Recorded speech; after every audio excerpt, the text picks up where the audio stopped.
2025 July 5 പുലർച്ചെ 4-ന് ഒരു മഹാദുരന്തം സംഭവിക്കും. മഹാനഗരങ്ങൾ കടലിൽ വീഴും.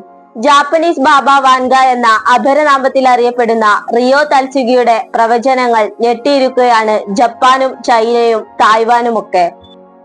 വാൻഗയുടെ പ്രവചനത്തെ കുറിച്ചുള്ള റിപ്പോർട്ടുകൾ വന്നതിന് പിന്നാലെ 500-ലധികം ചെറു ചലനങ്ങൾ തെക്കു പടിഞ്ഞാറൻ ടോക്കാര ദ്വീപിനെ പിടിച്ചുലച്ചത് കൂടുതൽ ആശങ്ക പരത്തി. ജൂലൈ 5-ന് ജപ്പാനിൽ വലിയൊരു പ്രകൃതി ദുരന്തം സംഭവിക്കുമെന്ന തൽസുഗിയുടെ പ്രവചന കുരുക്കിൽപ്പെട്ട് ആളുകൾ ജപ്പാനിലേക്കുള്ള യാത്ര വരെ കൂട്ടത്തോടെ റദ്ദാക്കുന്ന സ്ഥിതിയുണ്ടായി.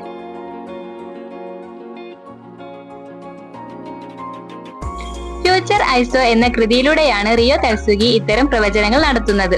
റിയോ തൽസുഗിയുടെ പുസ്തകത്തിലുള്ള ഒരു പ്രവചനം ഇങ്ങനെയാണ്: ജപ്പാനും ഫിലിപ്പീൻസിനും ഇടയിൽ കടൽ തിളച്ചുമറിയും. ഇത് 2025 ജൂലൈ 5-ന് പുലർച്ചെ 4:18-ന് സംഭവിക്കും. ഇതിനെ പലതരത്തിലാണ് ആളുകൾ വ്യാഖ്യാനിക്കുന്നത്. സമുദ്രത്തിനടിയിൽ ഭൗമ അന്തർഭാഗത്തു നിന്നുള്ള ലാവ പുറത്തേക്ക് വരുന്നതിനെ പറ്റിയാകാമെന്ന് ചിലർ പറയുമ്പോൾ, അതല്ല, അത് വലിയൊരു ഭൂകമ്പത്തിന് സൂചനയാകാമെന്നാണ് ചിലർ വാദിക്കുന്നത്. കടൽ തിളച്ചു മറിയണമെങ്കിൽ അതൊരു വലിയ ഭൂകമ്പവും അതിനെ തുടർന്നുണ്ടാകുന്ന സുനാമിയുടെയും സൂചനയാണെന്ന് ചിലർ വ്യാഖ്യാനിക്കുന്നു.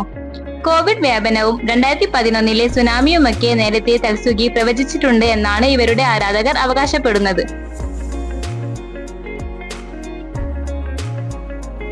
തെക്കൻ ജപ്പാനിലെ ഒരു വിദൂര ദ്വീപ സമൂഹത്തിൽ ശനിയാഴ്ച മുതൽ 470-ലധികം ഭൂകമ്പങ്ങൾ ഉണ്ടായി എന്നാണ് ജപ്പാൻ കാലാവസ്ഥാ ഏജൻസിയുടെ റിപ്പോർട്ട്.